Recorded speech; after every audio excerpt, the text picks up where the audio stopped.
Sen bilan ko'rishaylik, uyda hech kim yo'q degan mazmunda SMS xabarnomalar keldi. Qo'shni uydamisiz? Bilaman, eringiz chet elga ketgan. Devoringiz orqasidaman. Sizni sog'indim. Uchrashaylik. Gap shundaki, Sirdaryoda huquqbuzar erkak eri chet davlatiga ketgan qo'shni ayolga shilqimlik qilgani uchun jazolandi.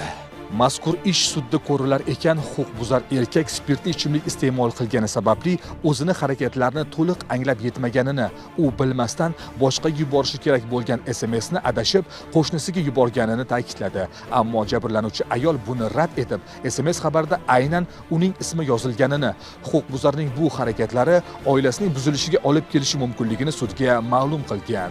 Xovos tumanida yashovchi fuqaro o'zining mahalladoshi Turkiya davlatiga ishlashga ketganligidan xabardor bo'lib, kechqurun uyda qolgan ayoliga SMS xabar yuboradi. Ya'ni SMS xabarda uni kechqurun uyda kutayotganligini, kechqurun ko'rishgisi kelayotganligini va unda uyda yolg'iz bo'lganligi sababli uyga chaqirish to'g'risida xabarnoma yuboradi.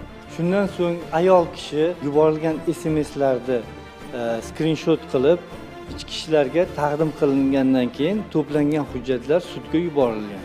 Huquqbuzar erkak qo'shnisiga sizga yozayotgan SMSlarim haqida hech kim bilmasin degan bo'lsa-da, ammo ayol erkakning bu xatti-harakatlari haqida huquq-tartibot organ xodimlariga xabar beradi.